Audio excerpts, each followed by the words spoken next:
지난주에 이어서 출애굽기를 계속 할 건데요. 출애굽기 66, 666, 46 그러죠? 6장씩 끊어져요. 6장, 6장, 6장, 6장, 6장, 4장, 6장. 66, 666, 46 이렇게 끊어진다 그랬어요. 자, 첫 번째 6은 출애굽의 배경과 모세의 소명 얘기예요. 두 번째 6은 열재앙이에요. 세 번째 6은 애굽을 출발해서 시내산에 도착하는 얘기예요. 네 번째 6은 시내산에 올라가서 율법 받는 얘기고요. 다섯 번째 6은 올라가서 성막 받는 얘기예요. 그리고 4장은 두 돌판 갖고 내려와서 송아지 이렇게 부시고 그리고 다시 올라가서 돌판을 다시 받아오는 얘기가 4장이에요. 그리고 맨 마지막에 6장은 성막 건축하고 봉헌하는 얘기로 출애굽기가 맞춰져요. 그러니까 우리가 지난주에 1장부터 6장까지 했어요. 1장은 이 애굽에서 나오게 되는 배경 얘기가 요셉을 알지 못하는 새 왕이 일어나서 히브리 민족을 박해하고 그래서 그 속에서 하나님께서 모세를 태어나게 하시고 모세가 40세에 무엇인가 하려다가 실패하고 도망가죠. 광야 가서 미디안 광야에서 시보라를 만나 결혼하고 거기서 양치기 생활하다가 호렙산에서 주님 만나고 소명받고 그리고 이제 그가 애굽에 와서 그 백성들에게 다가가고 그들은 좋아했지만 바로에게 나가서 내 백성 내놔 그러니까 살만하구나. 그래서 일이 고대해지니까 그 백성들이 다시 모세를 원망하고 그리고 그 모세가 하나님 앞에 그 힘든 사건을 하나님 앞에 토로하죠. 내가 저것을 놨습니까? 뭐 이렇게. 그러니까 하나님께서 다시 6장에 모세에게 소명을 다시 확인시키시고 그리고 바로에게 보내는 이야기가 6장까지 여기 있어요. 이제 7장부터 10장인데 자, 10장은 우리가 도표로 좀 이렇게 보면서 갈게요. 자, 1, 2, 3, 4, 5, 6, 7, 9, 10. 10장이에요. 피, 개, 이, 파, 악, 독, 우, 매, 흑, 장. 이러죠? 자, 피, 개구리, 이, 파리, 악질, 독종. 이거 악질, 독종 요새 뭐로 바뀌었죠? 나 이거 맨날 볼 때는 기억했다가 맨날 이게 신학생 때 20대 때 초반에 피기 파악도 우명장을 외워놔갖고 이게 바뀌어야 되는지 안 바뀌어져. 그러니까 이거 알죠? 이거 악질 독종 요즘 이거 말이 바뀌어갖고 그 다음에 우박, 메뚜기, 흑암, 장자의 죽음이에요.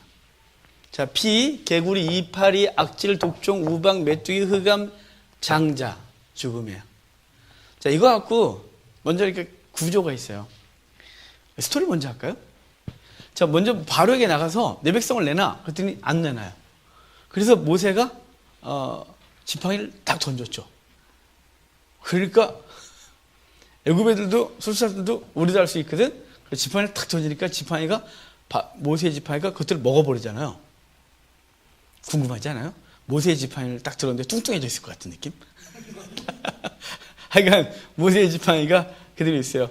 그러니까 모세의 지팡이가 뱀이 됐고 그들의 지팡이도 뱀이 되지만 바로 모세의 지도력이 그들의 지도력을 이길 것에 대한 사인을 줘요. 말 듣지 않죠. 그래서 이제 그때부터 첫 번째 재앙이 쏟아져요. 모든 하수와 강의 물근원이 이제 피로 변하는 사건이에요. 그런데 피로 바뀌었는데 술사들이 우리도 할 수 있거든. 그래서 더 붉게 만들어요. 그래서 이제 살려달라고 살려주고 두 번째 이제 내 백성을 내놓지 않으면 하수에서 개구리가 올라와서 뭐 식탁이고 주방이고 침상이고 다 올라갈 거라 그러니까 그래도 그들이 듣지 않으니까 그대로 행하고 개구리가 올라왔는데 술사들이 이러잖아요. 우리도 할 수 있거든. 그래서 개구리 더 올려요. 그러니까 여기 항상 제가 답답한 건 이 술사들은 원래 이래야 되잖아요. 피로 바꾸면 이게 빡 해서 물로 다시 바꾸고 개구리가 올라오면 이게 개구리 들여보내고 이래야 되는데 나도 할 수 있거든. 자꾸 더 가중시켜요. 그러면 세상의 방법은 우리의 문제를 근본적으로 해결하지 않습니다. 세상의 신은 그리고 세상을 의지하고 방법을 추구하면 맨 처음에 뭔가 해결하는 것 같으나 사실은 더 악화시키고 있다는 사실이에요. 그러니까 두 번째까지는 따라하는데 세 번째부터는 못 따라요. 먼지를 날리니까 그게 2가 되죠. 2가 됐을 때 2가 된다는 게 이게 머릿니 아니라 그랬어요. 제가 여기 2는 이집트 사람들이 2 그러면 물가에 날아다니는 모든 곤충들 피도 빨아먹고 다 하는 거죠. 그러니까 모기 당연히 기본이고요. 하루살이 날파리 깔따고 뭐 이런 거 있잖아요. 뭐 그런 것들을 2라 그래요. 난리가 났어요. 그 다음에 이제 파리, 그 다음에 뭐죠? 그 다음에 악질. 이게 짐승이 가축에게 피부병이 생겨요. 그리고 그것이 시간이 지나면서 사람에게 옮겨붙기 시작해요. 그게 독종이에요. 하늘에서 우박이 쏟아주고요. 그리고 메뚜기가 나오게 되죠. 그리고 하늘이 어두워지고 장자의 죽음 사건으로 연결되는데요. 자, 이것들이 갖고 있는 중요한 구조가 있어요. 자, 조금 아까 제가 설명드릴 때 첫 번째, 두 번째까지는 술객들이 따라한다 그랬죠. 세 번째부터 못해요. 그래서 애굽의 술사들이 뭐라 하냐면 이건 여호와의 능력입니다. 이거는 사람이 할 수 있는 게 아닙니다. 이제 이건 신의 능력이다. 이렇게 함에도 불구하고 바로가 강팍해져서 절대로 듣지 않아요. 그러다가 네 번째부터 구별이 일어나요. 구별. 이 구별은 혈통적 구별이요. 지리적 구별이 일어나요. 그러니까 애굽 사람이 살고 있는 곳에는 재앙이 쏟아지는데 히브리 사람들이 살고 있는 곳에는 아무 일도 없는 거죠. 애굽 사람이 살고 있는 그 지역에는 막 쏟아지는데 히브리 사람이 살고 있는 곳에는 아무 일도 안 벌어지는 거예요. 그런 일이 이제 벌어지기 시작하는 거죠. 이거 할 때 항상 저 어릴 때 저는 시골이 좋아요. 오늘도 집에 이렇게 오는데 영동대교 딱 넘는데 우리 맨날 박 집사님이 그러시거든요. 영동대교만 넘으면 자꾸 시골 얘기한다고. 근데 영동대교 여기서 넘어가지고 오는데 양쪽을 보는데 마치 저 어릴 때 시골에 이렇게 해가 어두워졌을 때 동네 이렇게 반짝거리는 불빛과 함께 그 차가운 느낌의 가을 느낌이 와가서 갑자기 이렇게 다시 향수병이 왔었어요. 근데 저희 시골에서 살 때 여름이면 항상 물에 갔거든요. 아침에 눈 뜨면 물가로 가는 거예요. 여름에는. 겨울엔 눈 뜨면 스케이트를 신고 저희 그 뒷뜰 바로 옆이 논인데 거기부터가 스케이트장이에요. 개울 뚝을 터갖고 온 논바닥을 다 스케이트장 만들어서 이렇게 집에서 이렇게 신고 이렇게 나가 이렇게 한 10분만 나가면 스케이트장이에요. 이렇게 얼음판이죠. 하루 종일 놀고 불장난하고 그러다 들어와요. 여름에 이렇게 수영을 하는데 물가에서 놀다가 한여름에 이렇게 오는데 막 새까맣게 하늘을 어지면서 비가 막 엄청나게 쏟아져요. 소나기가. 그럼 막 뛰는데 갑자기 저 앞이 화내요. 그게 무슨 얘기냐면 여기를 딱 넘으면 비가 안 오고 여긴 비 오고. 그래서 우리끼리 진짜 신비한 경험을 해가 우리 친구는 거기서 야 비 맞고 안 맞고 비 맞고 안 맞고 이걸 이렇게 어릴 때 그런 경험이 있는데요. 그랬던 것 같아요. 히브리 사람이 살던 곳에는 아무 재앙이 없고 이집트 사람이 사는 곳에서는 이제 그 재앙이 쏟아지는 이 구별이 일어나요. 이 구별이 일어나다가 자 10번째부터는 요 구별이 아니에요. 저는 다른 구별이 일어나요. 이 다른 구별은 뭐냐면 피의 구별이에요. 피. 우리 12장까지가 이제 열재앙에 대한 얘기를 할 거예요. 12장까지 열재앙을 하고 13장까지 웬만하면 이제 13장 후반에 출애굽하는 부분이 나오고 거기까지 계속 열재앙 얘기하고 6월절, 무교절 지킬 거에 대한 얘기를 하는데 하여간 이 맨 마지막엔 피의 구별이에요. 그러니까 혈통과 지리 구별이 아니에요. 여기서 이렇게 말하는 거예요. 너네가 이집트 사람들도 뭘 봤냐면 야 여호와란 신이 참신 같은데 이런 거죠. 왜냐하면 우리 상식적으로 이거 다 이집트 신들이라 그랬어요. 이집트 신들이 자기들은 도와주지 못하고 자기들한테 전혀 도움이 못 되고 자기들한테 계속 재앙을 주고 도리어 히브리 민족의 지역에선 그 히브리 민족이 섬겼던 여호와가 그들을 그 재앙으로부터 분명히 보호하고 있는 거예요. 그러니까 이들이 생각하길 못 가요. 야 히브리인들의 여호와가 하나님이 참신이야. 또 히브리인들은요 우리 신이 참신이야 라고 계속 생각했겠죠. 이건 그냥 가만히 있어서 된 거예요. 이거는 얘네들이 노력한 게 없어요. 얘네들 아무것도 한 게 없어요. 그냥 있으면 되는 거예요. 그런데 맨 마지막에는 양을 잡아 먹고 그 피를 문설주에 바르면 죽음의 사자가 넘어갈 거래요. 이 얘기를 듣고 당연히 히브리인들은 해야겠죠. 이집트 사람들은요. 선택사항이 있다니까요. 죽기 싫으면 하는 거예요. 그런데 이제 만약에 했어요. 그러면 히브리 사람이라 이집트 사람이라 살고 히브리 사람인데 아유 우리 그냥 살아. 그러면 그 집은 죽었어요. 그러니까 피해 구별인 거예요. 이 피해 구별까지 올 때까지 뭐가 있었냐면 일방적인 여호와가 어떤 분인지를 일방적으로 계속 사인 줬어요. 구약이 그래요. 구약이 계속 하나님이 이스라엘 편에서 움직이세요. 계속 이스라엘 중심으로 그들을 복주고 그 대적들에 대해 징계하고 벌주고 계속 이러고 있다가 예수 그리스도가 이 땅에 오셔서 그 죄를 뒤집어쓰고 죽으세요. 그래서 그 피를 바르면 살고 안 바르면 죽는다고 모두에게 선언했는데 유대인들은 우리 선민이니까 괜찮아 라고 해서 죽고 이방인들은 그게 진리야. 성경을 보니까 이걸 갖다가 이스라엘의 역사책이라고 비난하는 사람들이 있어요. 우리가 왜 남의 나라 거 보냐고? 남의 나라 역사를 왜 공부해? 그러는데 여러분 이거는 이스라엘의 역사를 통해 하나님이 어떤 분인지를 보여주는 거예요. 마치 여기부터 여기까지 하나님이 어떤 분인지를 계속 모든 사람에게 사인하고 있다가 이제 너네가 선택해 라고 하는 선택의 시점에서 이것들은 그들에게 선택을 할 수 있는 어떤 그 교훈이 계속 된 거죠. 선택할 수 있는 이유가 계속 됐던 거예요. 구약의 이스라엘의 하나님은 이스라엘 민족만의 하나님이 아니라 하나님 이스라엘 역사를 통하여 하나님이 어떤 분인지를 계속 계시하고 그러고 나서 성경에서 계속 예수 그리스도를 계속 예표하고 그분이 죽어 피를 흘림으로 그것을 믿으면 이방인을 할지라도 그는 구원을 얻고 그 선민이라고 스스로 계속 조상 대대로 선민으로 믿고 있던 그들도 이제는 예수 그리스도의 피를 믿지 아니하면 그 피를 바르지 아니하면 죽는 것이 이 중요한 이 선택이 이 10번째에서 벌어지는 거죠. 근데 여러분 여기 10번째까지 가는 중에 4번째 한번 볼래요? 이들이 이 양을 잡는 게 얼마나 놀라운 거냐면 8장 26절 봐요. 자, 4번째 재앙 말할 때 파리재앙 얘기할 때 일이 벌어지는데 자, 8장 26절 보셨어요? 예, 같이 읽을까요? 모세가 이르되 그리함은 부당하니이다. 우리가 우리 하나님 여호와께 제사를 드리는 것은 애굽 사람이 싫어하는 바인즉 우리가 만일 애굽 사람의 목전에서 제사를 드리면 그들이 그것을 미워하여 우리를 돌로 치지 아니하리까. 제가 지금 이제 3번째까지 되니까 얘가 바로가 이제는 안 되겠다 싶으니까 제사를 지내. 그런데 꼭 광야에서 3일길 나가서 지낼 거 뭐 있겠니? 모세는 3일길 나가서 지내겠다 그러고 여기서 지내 여기서. 그랬더니 모세가 하는 말이 뭐냐면 생각해봐. 우리가 여기서 여호와께 제사 지내면 우리 돌 맞아주고 니들한테 이렇게 말하는 거예요. 이게 다른 신 섬기니까 돌 맞아주고 이 정도가 아니라 사실은 애굽은 다 신론 사회예요. 모든 것들에 만물의 신이 있다고 생각하고 애국 강도 신이고 저 파리고 뭐고 다 뭐 풍뎅이까지 두고 이게 수동으로 이렇게 똥 밀고 가는 개도 신이고 이거 다 신인 나라에서 뭐 여호와를 신으로 섬긴다고 해서 뭐 특별한 게 있겠어요?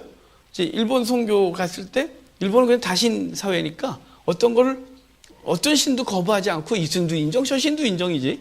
우리처럼 우리 민족은 진짜 이 극동에서 독특한 민족이에요. 뭐 아니면 돼 우리는. 내가 섬기던 신이 아니야? 그 신이야? 알았어. 우리 버리는 거죠 뭐. 목숨 걸어요까지 거 뭐. 우리는 확실해요. 일본은 아니에요. 그러니까 그런데 지금 이집트에 그래 니는 소심 섬겨. 넌 풍뎅이 섬겨. 니 파리해. 나 여호와 할 건데 뭐. 이렇게 돌 맞아 죽을 일은 없잖아요. 근데 왜 우리가 여기서 여호와를 섬기면 예배하면 우리가 죽을지도 모른다는 얘기를 하냐면 자 이제 그리고 양을 잡잖아요.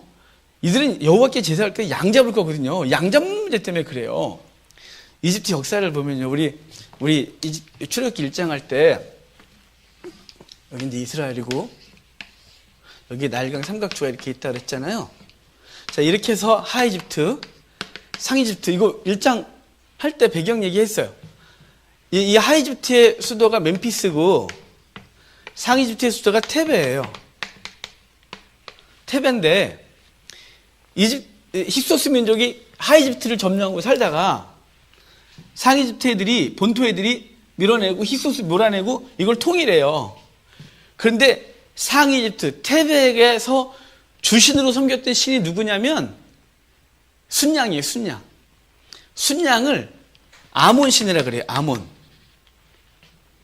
아몬드 아니고 아몬이에요. 자, 아몬 신인데 얘네가 여기를 점령해서 통일하죠. 그런데 하이집트에서 섬기던 주신 여러 신들 중에 왕과가 최고의 신이라고 섬기는 그 신이 주신인데 이 신은 라예요. 라. 태양신 섬기는 거예요. 태양신 라가 북쪽의 주신, 여기 북쪽이죠. 하이집트의 주신이고 상이집트의 주신은 아몬이에요. 근데 얘를 점령했어요. 그러면서 이걸 완전히 버리길 그러니까 이걸 합쳐서 아몬 라를 섬겨요. 그래서 순양이 이렇게 뿌리가 있는데 원래 뿌리 이렇게 있는데 여기다 태양을 하나 원반 같은 걸 하나 얹고 있는 놈이 아몬 라예요. 원래 라 또는 레 이렇게 했는데 이 라라는 이 신의 모습이 어떠냐면 몸은 사람이 항상 얘네들은 신은 근데 대가리가 매 얼굴을 갖고 있어요. 이게 태양신 라예요. 여기는 당연히 순양의 얼굴을 갖고 있죠. 몸뚱아리는 사람이고. 근데 얘가 합쳐지면서 얘가 매 얼굴 같이 이렇게 할 수는 없잖아요. 그럼 여기다가 태양을 갖다 놓는데 하여간 여기 이제 아몬 라가 주신이 되는데 자 그러다 보니까 졸지에 걔네들에게 있어서 가장 존귀한 생명 그 짐승은 양인 거예요. 순양. 그런데 이 히브리 민족이 하나님 앞에 예배할 때 잡는 짐승이 순양이에요. 자, 지금 우리가 읽은 얘기에 이제 왔어요. 지금 어떤 얘기인지. 자, 지금 왜 모세가 우리 3일길 나가서 할 거야. 했더니 여기서 해. 싫어. 우리 맞아 죽어 니들한테 라고 말했던 건 우리가 제물로 드릴 게 니네 신이잖아. 그 양 잡아갖고 각을 떠갖고 태워드려야 되는데 니네 가만히 있을래? 안 되잖아. 우리 멀리 가서 예배하고 올게. 그랬더니 얘가 안 된다고 한 거예요. 그리고 맨 마지막에 순양, 여기 어린 양, 이 수컷이에요. 근데 어린 양하고 순양하고 다르잖아요. 수컷이에요. 순양은 수컷이에요. 자, 그러니까 그 양을 잡아. 자, 양을 잡는 건 뭘 잡은 거예요, 지금? 이집트의 주신을 잡아. 그놈 목 자르고 각 떠서 각 안 떠요. 목 피 내고 가죽 뺏기고 그냥 꼬챙이 껴서 숯불에 구워 먹어야 돼요. 그리고 피를 집에 발라서 우리 니들 신 죽였어. 이렇게 알려줘야 돼요.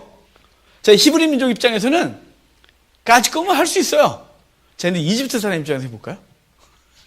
자, 여러분들이 이집트 사람이에요. 평소에 아몬 섬겼어요, 아몬. 근데 히브리들이 하는 말이 어느 날 10번째 장 딱 오는데 이번에는 순양 잡아먹고 그 피를 문설주에 바르면 안 죽는데요. 근데 안 먹으면 맏아들 죽을 거래요. 그럼 지금 심각해졌어요, 지금. 히브리 민족도 왜 히브리 민족도 나름 심각한데 왜냐면 이거 잘못하다가 이집트한테 맞아 죽는 거 아니에요, 이거? 괜히 이집트에다가 야, 안 해도 되지 않을까? 이거 하면 야, 이집트인들이 가만히 있겠어, 우리 집? 다 뒤집어 놓으면 어떻게 해, 이거? 어떻게 해, 이거? 이렇게 들어올 거고. 자, 이집트 사람들은요.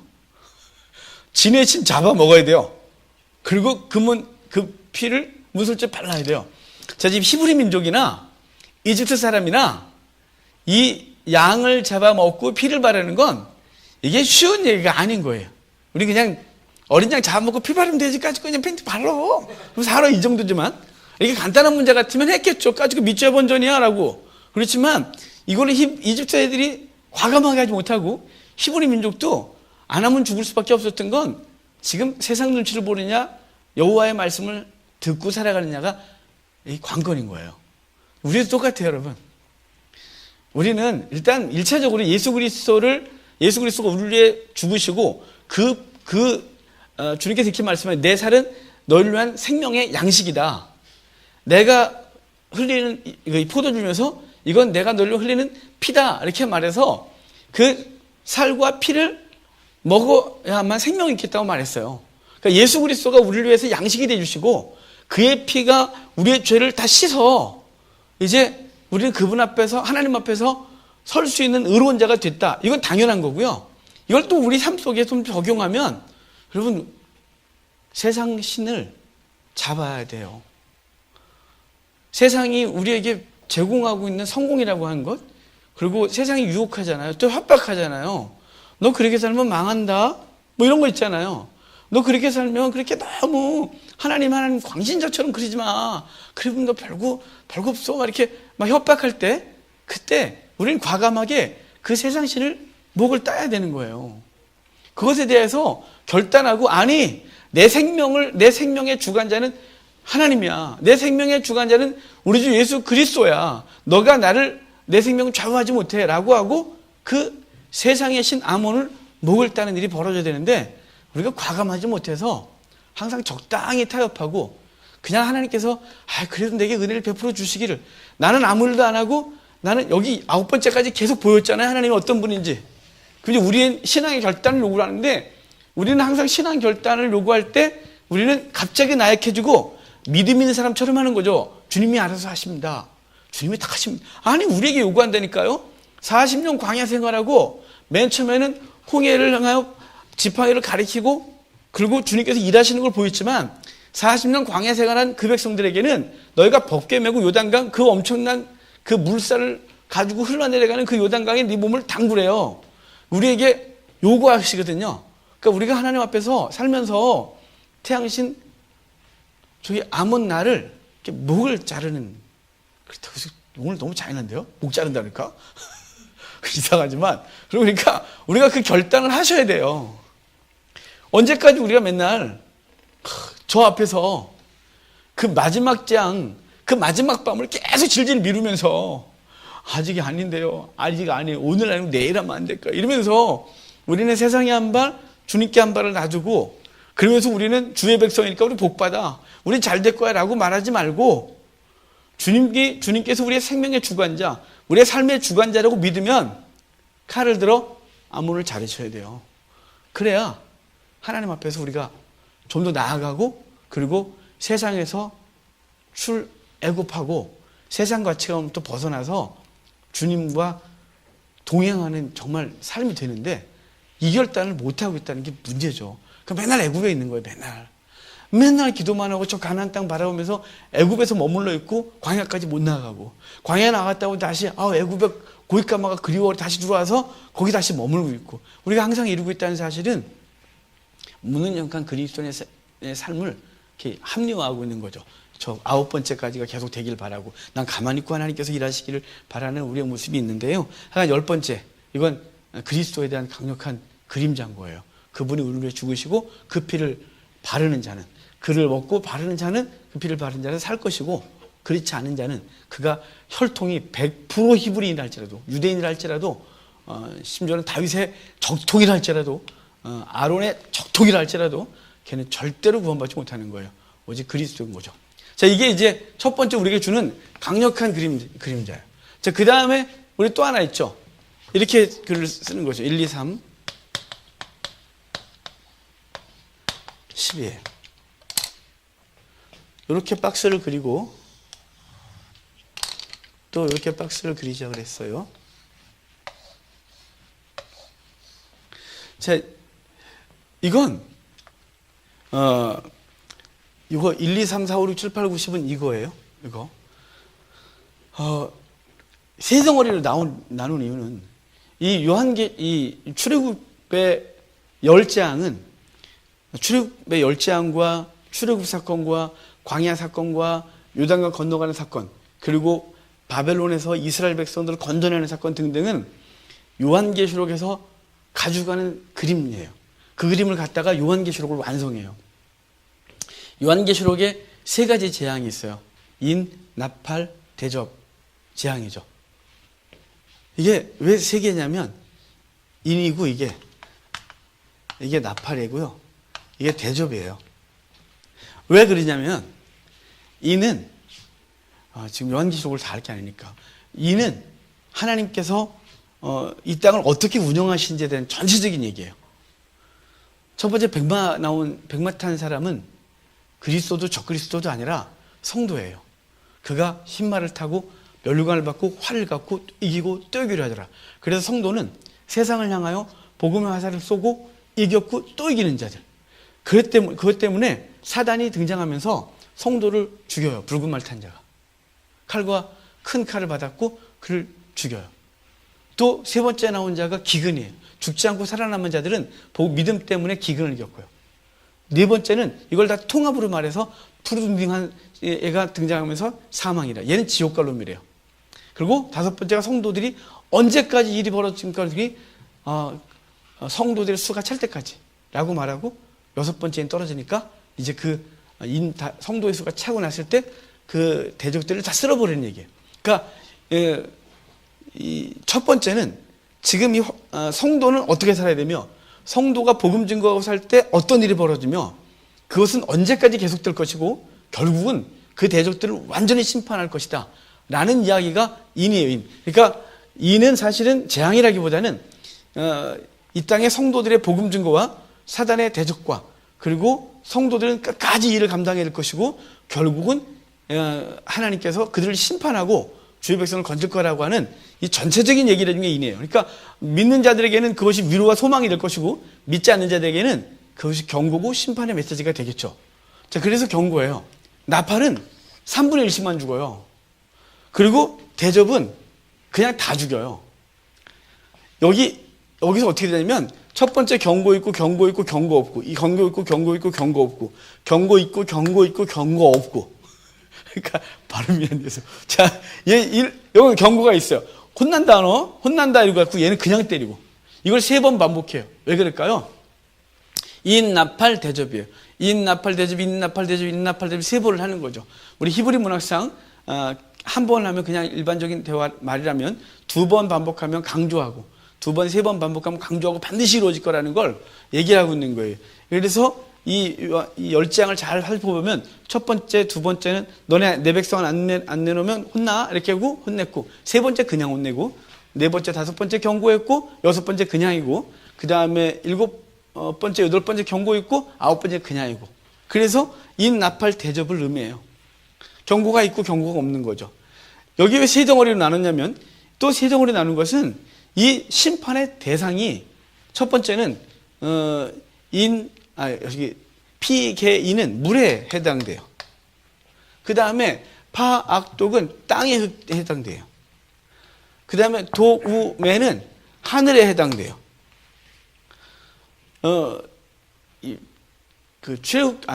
요한계시록에 나팔과 대접장을 보면 6회수천, 여기 1, 2, 3, 4, 5, 6, 7이죠?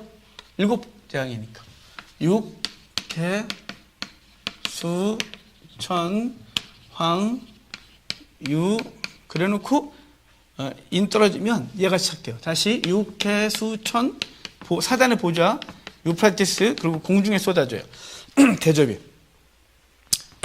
일곱 번째 나팔은 얘를 시작하고, 이 대접을, 여기 나팔 대접이에요. 그리고 쭉 오다가 황충 대신 사단의 보좌가 유프라테스, 그리고 맨 마지막에 공중에 쏟아짐으로 모든 걸 끝냈다고 말하는 거예요. 끝! 더 이상 없다. 이거죠. 그러면 해수, 천 있죠. 여기는 약간 다른 분위기고. 자, 그래서 여기 해수, 천이에요. 그래서 이 요한계시록에서 했던 이 세 대상이 요한계시록에 다시 등장하고 있는 거예요. 그래서 이 10장은 그냥 10장이 얘는 어떤 신이고 얘는 어떤 신이고가 아니라, 그것도 얘기할 수 있지만 더 중요한 구조가 저거예요. 구별이 일어나고, 그리고 구별이 혈통과 지역에 구별했다면, 10번째 재앙은 그것에서 피해 구별로 벌어지는 것이고, 저 밑에 도표가 갖고 있는 것은 요한계시록이 갖고 있는 심판에 대하여, 요한계시록 심판 사상은 어디서 왔냐면 이 출애굽기 10장에서 그대로 가져가서 사용하고 있다는 것이에요. 여러분, 그러니까 우리가 이 10장을 보면서 그냥 재밌다 이 정도가 아니라, 이것은 그리스도에 대한 분명한 예표로, 그리고 결국은 최종적인 심판이 있을 것에 대한 얘기를 쭉 해주는 것이죠. 10장을 이렇게 좀 기억을 해놓도록 합시다. 그리고 아까 그 봤던 26절이 아몬을 잡아야 되는 상황이 벌어진 것이다. 이렇게 보시고. 자, 그 다음에 11장, 12장, 그리고 13장 정도 이렇게 좀 볼 텐데, 이제 6월절 어린 양에 대한 얘기를 좀 해야 돼요. 자, 이제, 주님께서 6월절 어린 양을 잡는 얘기를 하시는데, 3절 봐요. 후반에 각 가족대로 그 식구를 위하여 어린 양을 취해야 돼. 그 어린 양에 대해 식구가 너무 적으면 그 집의 이웃과 함께 사람의 수를 따라서 하나를 잡을 것이고 그래요. 자, 각 식구를 위하여 그 식구를 위하여 어린 양을 잡고, 이 말은 사람들이 저한테 공부를 끝나고 나면 물어요. 이거 뭐야 이게. 그래서 이게 그냥 당연히 이해되는 게 아니라 이렇게 문장에서 다시 해석이 돼야 되겠다 싶은데, 이게 뭐냐면 그 식구를 위하여라는 건 장자를 위하여 양 한 마리가 죽어야 되는 거예요. 장자 한 사람당. 자, 우리 핵가족 시대니까 장자 한 명인 집 대부분이죠, 뭐. 그런데 대가족 사회에선 문제가 달라지죠. 자, 할아버지 3대 한번 그려볼까요?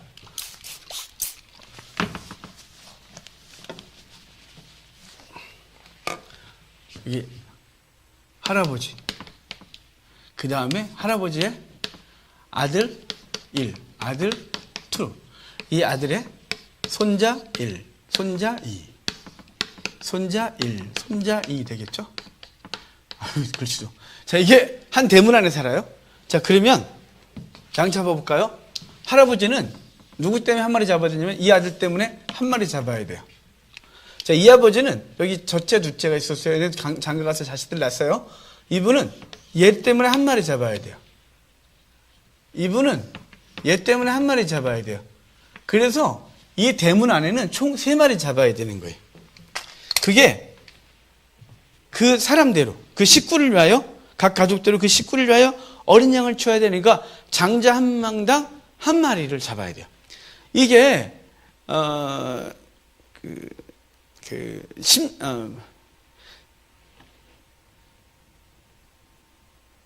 민수기로 오면 정신없더라. 자, 민수기로 오면 그 초태생규례가 있어요. 초태생규례를 말하면서 이제 레위인들을 1개월 이상부터 그냥 목숨 붙어 있는 모든 사람을 다 세래요.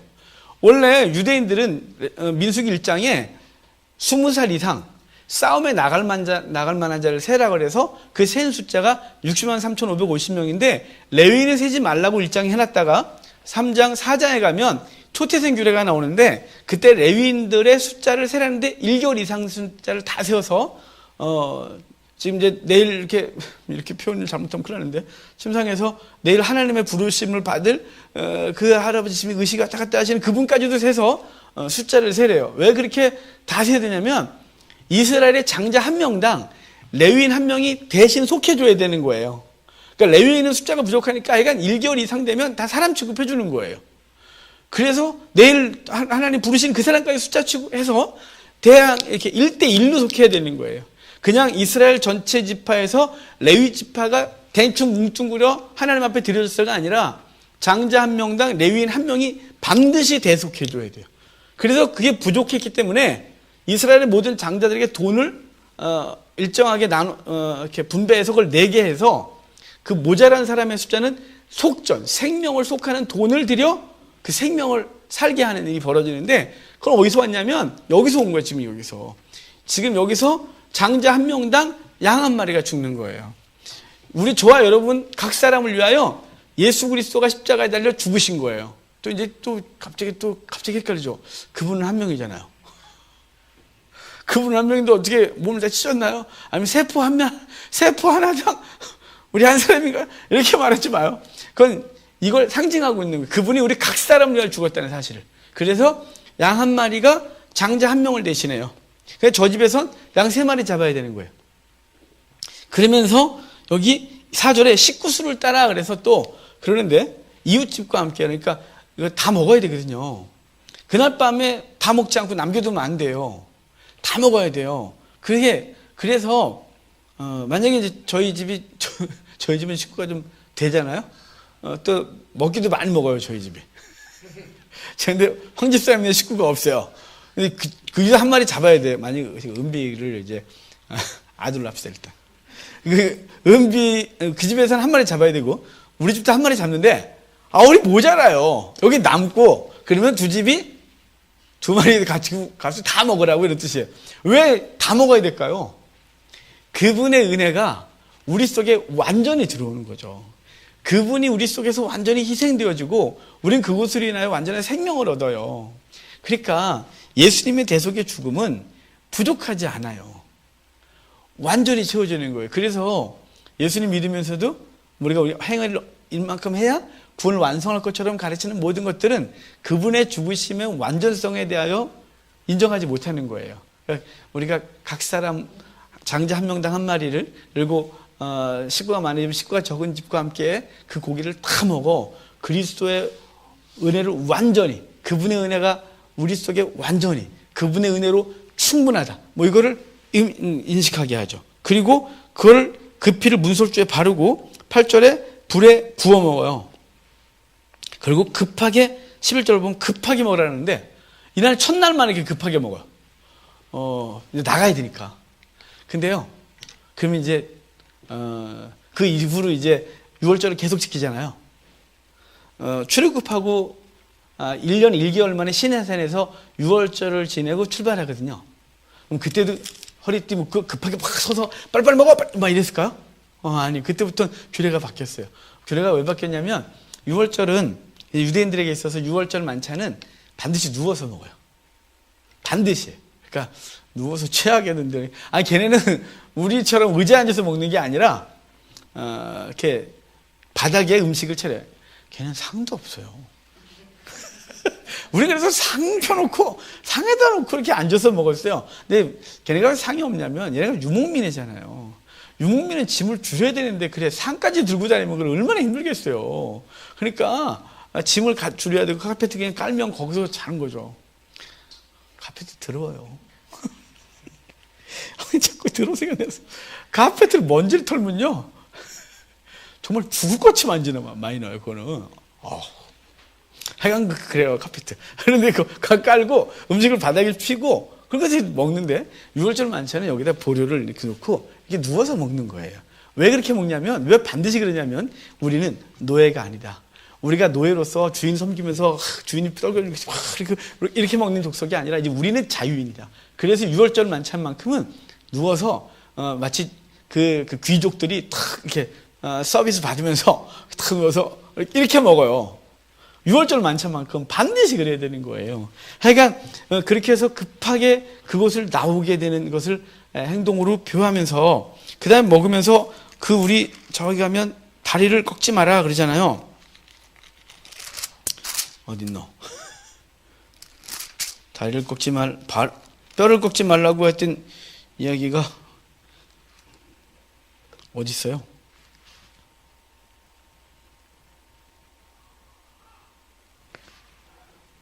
왜 안 보이노?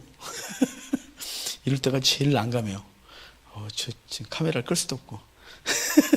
자, 있어요. 그러니까 이 뼈를 꺾지 말라 그러는데 이거 우리 잘 알죠? 예수님이 뼈가 꺾이지 않는 그래서 그걸 성취하시는 놀라운 일이 벌어지고요. 하여간 그래서 이 어린 양을 통하여 그들이 구원받은 것 예수 그리스도가 죽으시고 그가 예수님이 죽으시기 전날 밤에 이 떡을 주면서 이것은 내가 널 위하여 주는 생명의 떡이라고 말했고 그리고 피다 이렇게 말해서 우리에게 그것을 먹게 하셨단 말이에요. 그리고 이제 출애굽을 하게 되는데 자 이제 13장 17절부터 출애굽이 시작되어져요. 13장 17절부터 출애굽이 저기 나왔다. 12장 46절이에요. 줄을 거놨어야 되는데. 자, 46절에 한 집에서 먹을 때 그 고기를 조금도 집 밖으로 내지 말고 뼈도 꺾지 말고. 예, 거기 있어요. 그렇게 하고 13장 17절부터 출애굽을 하는데 그 출애굽할 때부터 뭐가 등장하냐면 자, 거기 바로가 백성을 보낸 후에 블레셋 사람들의 땅의 길을 가까울지라도 하나님은 그들을 그 길로 인도하지 않았다. 왜요? 블레셋 쪽으로 가다가 그들이 겁먹고 돌이킬까봐 그들이 돌이킬까봐 근리가지 못하라고 한 거예요. 그러니까 그 일로 가다가 이렇게 가다가 여기에 이 집 두 군데가 딱 맞고 있거든요. 또 올라가면 블레셋 군대가 맞고 있고. 그래서 이들이 가다가 군대를 만나면 겁먹고 다시 돌아와서 다시 원상태로 돌아갈까봐 하나님이 이렇게 홍해로 인도했다고 말씀을 하는 거예요. 그러면서 하나님이 불기둥과 구름기둥으로 그들을 인도하십니다. 21절에 여호와께서 그들 앞에서 가시며 낮에는 구름기둥으로 그들의 길을 인도하시고 밤에는 불기둥을 그들에게 비추사 낮이나 밤이나 진행하게 하셨다. 그래서 불기둥과 구름기둥이 그 이스라엘 백성들을 이끌고 있는 거예요. 출애굽할 때부터 그리고 광야 가나안 땅에 들어갈 때까지. 여러분 요엘서 보면 성령이 임하면 표적이 따르겠다 그러는데 피와 불과 연기 기둥이다 이렇게 말씀해요. 요엘서에.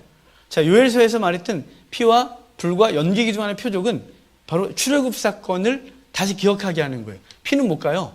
바로 6월절 어린 양의 피죠. 그것으로 그 장 살리고 생명을 살린 이후에 그리고 불과 연기 기둥이란 말은 그 인도하심을 마치 애굽에서 나올 때부터 가나안 땅에 들어갈 때까지 불기둥, 구름기둥으로 그들을 인도했던 것처럼 너희들에게 성령께서 인도하시는 표적이 있을 거라는 거예요. 그러니까 막 불을 쏟아내고 막 이게 아니라 바로 성령 임하시면 깨닫게 하고 생각나게 하고 하나님께서 우리를 이끄시는 놀라운 은혜가 있을 거죠. 지금 그러니까 불기둥, 구름기둥으로 우리를 보호하시고 이끄시는 중인 거예요. 정말 특별한 어떤 기적을 보여달라고 그러지 마십시오. 불기둥을 내게 그러지 마세요. 그러면 집에 불날 수도 있으니까.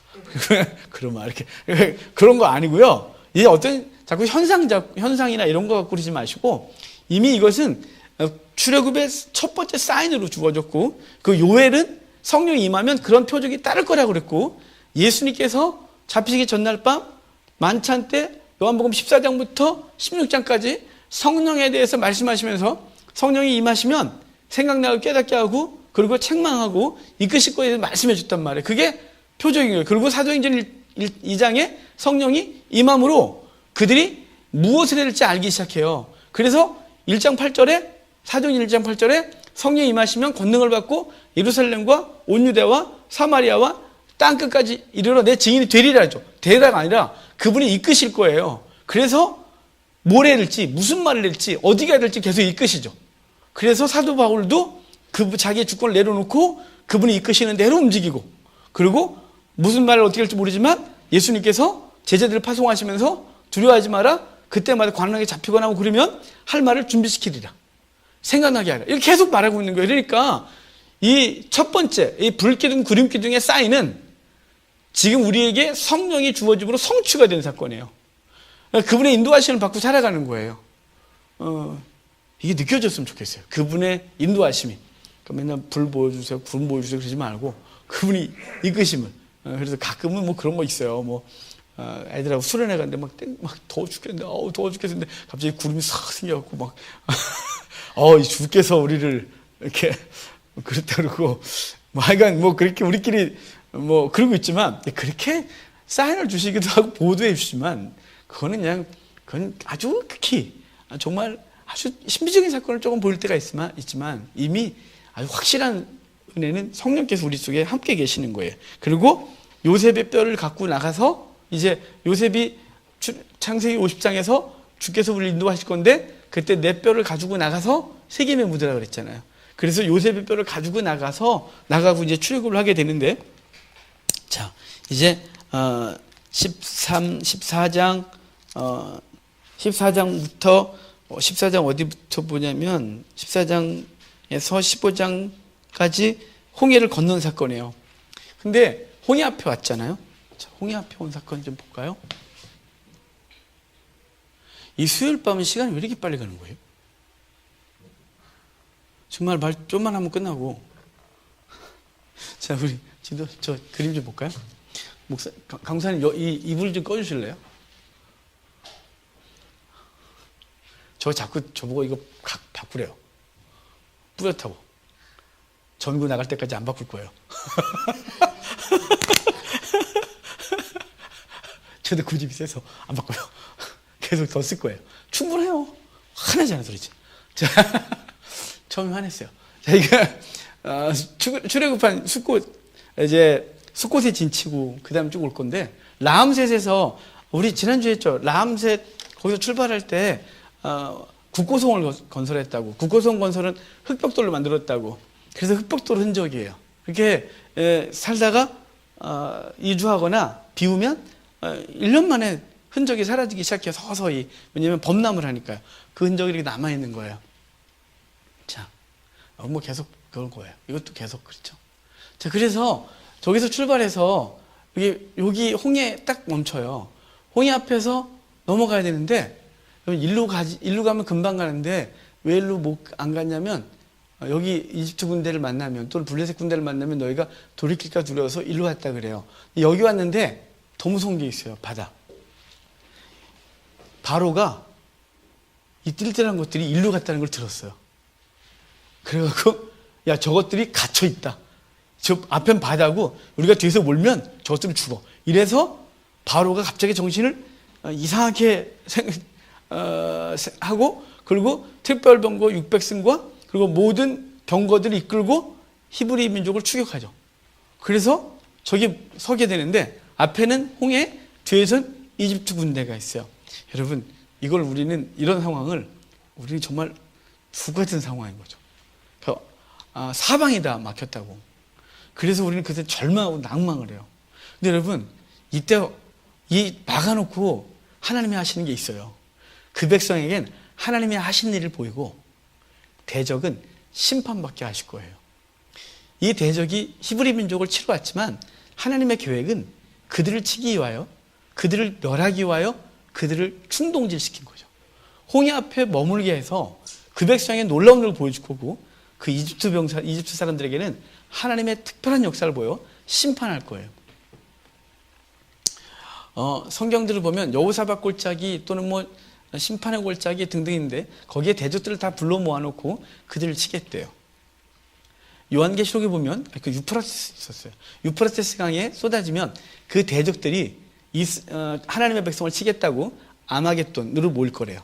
아마겟돈에서 전쟁을 벌인다는 게 아니에요. 사실 모였지만 그냥 하나님이 그들을 한 번에 쓸어버리겠다고 한 거예요. 그들은 어떤 충동을 받았냐면 하나님의 백성을 죽이겠다고 몰려왔어요. 다 몰아오게 하고 하나님은 그들 앞에서 그 백성을 건지시고 그 대적을 한 번에 멸하시는 걸 보여주는 거예요. 그 첫 번째 사건이 이 사건인 거예요. 이 사건이요. 그래서 홍해 앞에 세운 거예요. 이스라엘 백성 하나님의 일이 보이지 않으니까 뭐라냐면 원망을 하는 거죠. 앞에는 홍해요, 뒤에는 대적이 몰려왔어요. 살았다 싶었는데 죽게 된 거죠. 이제 그들이 원망이 시작해요. 우리가 애굽에 묘지가 없어서 여기 와서 죽게 하냐고 난리가 났어요. 근데 하나님 그걸 꼭 다스세요. 왜냐하면 얘네가 아직 하나님의 일을 모르잖아요. 근데 여러분, 신앙생활 좀 하면 하나님의 일을 아는데 우리 이러면 안 돼요. 우리 좀 아는데 좀 알잖아요. 이제 하나님이 어떻게 일하실지. 갑자기 고개를 숙이고 웃으시는 거예요. 이땐 이러셔야 돼요. 우리 이제 신앙의 짬밥이 좀 있잖아요. 이럴 땐 이래야 돼요. 갑자기 당황스럽죠. 앞에는 홍해, 뒤에는 대적이 몰려오고, 정말 난감한 삶의 현장에 딱 주어지고, 정말 어떻게 할 줄 모르는, 이렇게 몰려갈 수 있을까, 이렇게 인생을 코너로 몰 수 있을까 싶을 때, 그때 우리는 왜 그래요가 아니라 이성을 가지고, 그땐 감성을 누르고 이성을 가지고 이러셔야 돼요. 주님께서 무엇을 하실지 기대합니다. 또 이번에 또 어떤 일을 벌이실 겁니까, 주여? 기대합니다. 이렇게 막 진짜 기대하셔야 돼요. 근데 이게 여기는 아직 얘네가 초신자라서 하나님이 뭐라 안 해요. 당연한 거거든요, 뭐. 그런데 하나님이 이제 모세에게, 이제 모세가 하나님 앞에 기도하니까, 너는 왜 그러냐요? 너는 홍해를 향하여 네 지팡이를 들고 가르치래요. 그러면 내가 일할 거래요. 너희는 가만히 있어. 여호와께서 너희를 향하여 어떻게 일하시는지를 보라고 모세가 말하고, 그리고 모세 믿음이 왔을까 이걸로? 그러니까 모세가 기도하면서 모세가 쫙 그러니까 홍해가 쫙 깔아지고 백성들이 건너죠. 그 사이에 참 이런 일이 있었어요. 앞에서 불기둥과 구름기둥이 그 백성을 인도했었는데, 그 대적들이 오니까 불기둥이 그 이스라엘 백성 뒤로 가서 그 대적들과 그 백성 사이에를 막아서서 절대 침범하지 못하게 해요.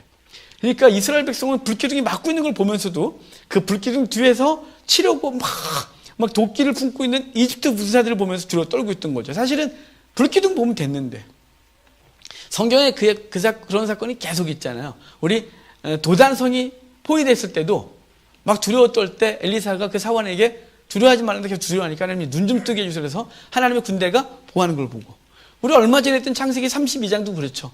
하나님이 야복강가에서 하나님의 군대를 야곱에게 보이고 야곱 스스로가 그 장소를 마하나임, 하나님 군대라고 자기가 명명해 놓고 곧바로 들려온 형의 소식을 듣고 나서 두려워 떨고 하나님이 안 보이는 답답한 일을 해요. 항상 그랬다 이 말이죠. 여러분, 그러니까 성경이 우리에게 성경을 왜 줬냐면 우리 교훈으로 줬다 그랬고, 그것들을 통해서 어떻게 하나님이 일하신지를 보는 거예요. 그러므로 사방이 우겨싸움을 당하는 것 같을 때, 그럴 때 우리의 눈은 애굽의 군사를 보거나 또 에서의 군대를 보거나 두려워 떨지 말고 환경 보지 말고 그 속에서 역사하신 하나님, 절대로 우리를 포기하지 않으시고 그리고 당신의 불기둥으로 군사로 보호하시는 하나님의 역사를 봐야 하는 거예요. 그러면 두렵지만 믿음이 생기고 하나님이 어떻게 일하시는 기대감이 생겨서 그 시간을 이기는 거죠. 그리고 홍해를 건너면서 그 이스라엘 백성을 건너고 애굽 군사는 수장이 되어지므로 애굽은 그 이후로 역사 속에서 단 한 번도 패권을 가져본 적이 없어요. 고대 때 이집트가 그 지역에 패권을 갖고 있었지만 그 이후로 이집트는 단 한 번도 제대로 된 힘을 발휘할 수가 없었어요. 왜냐하면 하나님의 징계를 받았기 때문에 그래요. 성경을 보면 이스라엘을 쳤던 모든 나라들은 치는 그 순간부터 망해요. 아수르도 18만 5천명이 죽고 나서 아수르가 무너지기 시작했고, 바벨론도 하나님의 백성과 그러다가 무너져서 끝났고, 그러니까 주의 나라를 하나님의 쌓이는 거예요. 지금도 이스라엘 치면 그런 데가 아니라 또 자꾸 클릭하지 마요.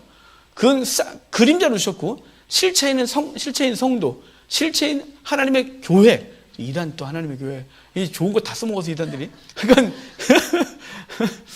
주께서 주인으로 계신 교회, 이렇게 이 교회들이 사단의 공격을 당하지만 절대로 그분은 그 백성들을 보호하시는 것에서 포기한 적이 없어요.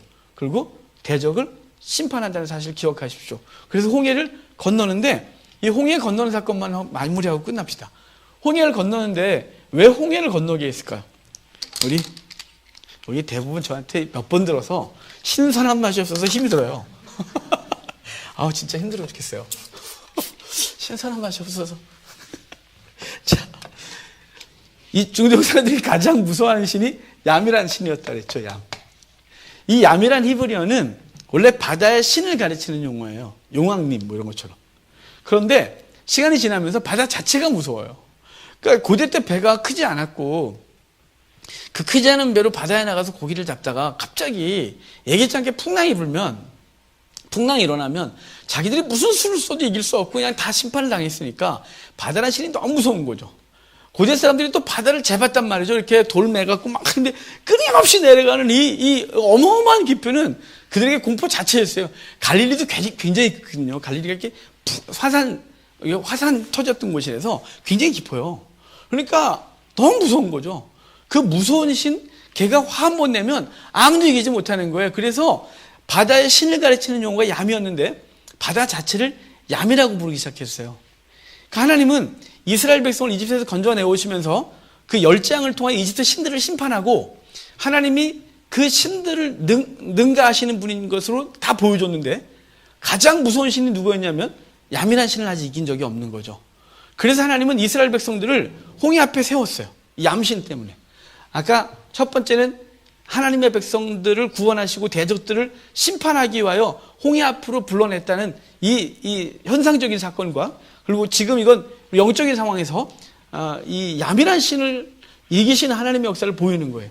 그래서 모세를 통하여 얌을 가리키게 하고 얌이 그 모세의 지팡이를 보면서 순종하여 갈라지는 거예요. 그리고 그 백성은 마른 땅처럼 건너고 다시 얌을 향하여 가르쳤더니 얌이 그 이집트 백성들을 수장시켜서 하나님 앞에 하나님이 얌을 정복하시고 다스리시고 주장하신 분을 보여주는 거예요. 40년 지난 후에 이스라엘 백성들을 가데스 바네아에서 그냥 올라가면 되는데 굳이 요단강 건너 들어가시는데 요단강 건널 때 그때 요단강 폭이 1.6km 정도 넓어진다 그랬죠. 지금은 안 넓어져요. 1.6km 넓어지는데 그 얌이 가장 득세할 때, 그럴 때 하나님께서 또 마른 땅을 건너게 하시는, 신세대에게도 양을 정복하게 하시는 경험을 하게 하는 거예요. 다니엘서에 악한 짐승이 어디서 나오냐면 얌에서 나와요. 7장에. 그래서 4개의 짐승이 바다에서 나오는데 이스라엘을 괴롭히는 거죠. 요한계시록에서도 13장에 바다에서 짐승이 올라와요. 그리고 성도를 괴롭혀요. 그리고 예수님이 활동하시는데 갈릴리 바다에서 주로 활동하시죠. 때로는 갈릴리를 그 바다를 명하셔서 잠잠하라 그래서 순종하게 하고 때로는 그 바다를 짓밟고 다니세요. 막 진이고 다니시는 거죠. 그렇게 얌을 정복하시는 예수 그리스도로 등장하는 거예요. 그리고 요한계시록 맨 마지막에 새하늘과 새 땅 얘기하면서 다시는 바다가 있지 아니하더라. 그래서 저 얌을 이스라엘 하나님의 백성을 건지시면서 그 얌을 통하여 얌을 정복하시고 얌을 다스리신 결국은 그가 하나님의 나라를 완성하실 때 다시는 바다가 있지 않다라는 이 영적인 얘기를 해주심으로 악한 것의 근원이 사라진다는 놀라운 얘기를 하고 있는 거예요. 그게 얌신앙의 시작인 거죠. 오늘 이 장면이 바로 그 얌신앙에 대한 얘기를 그렇게 해주고 있는 사실이에요.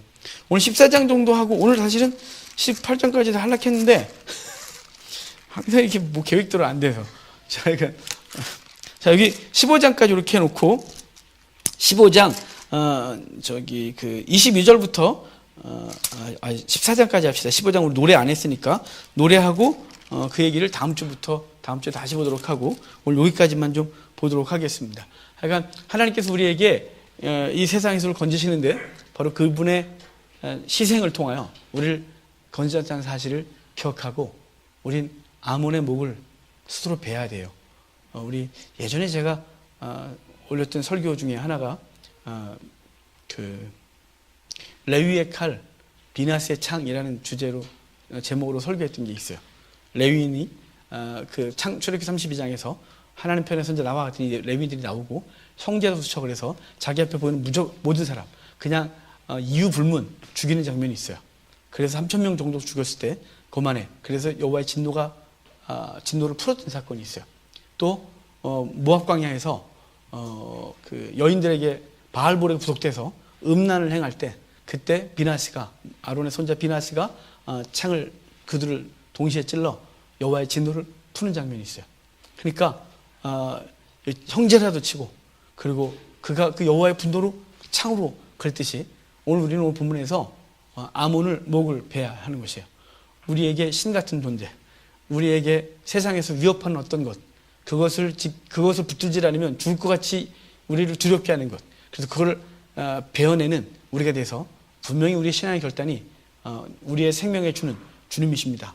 라고 인정하고 그분의 인도하심을 받고 그분의 인도하신 대로 우리가 살아가는 귀한 은혜가 있길 주님 축복합니다. 기도하겠습니다.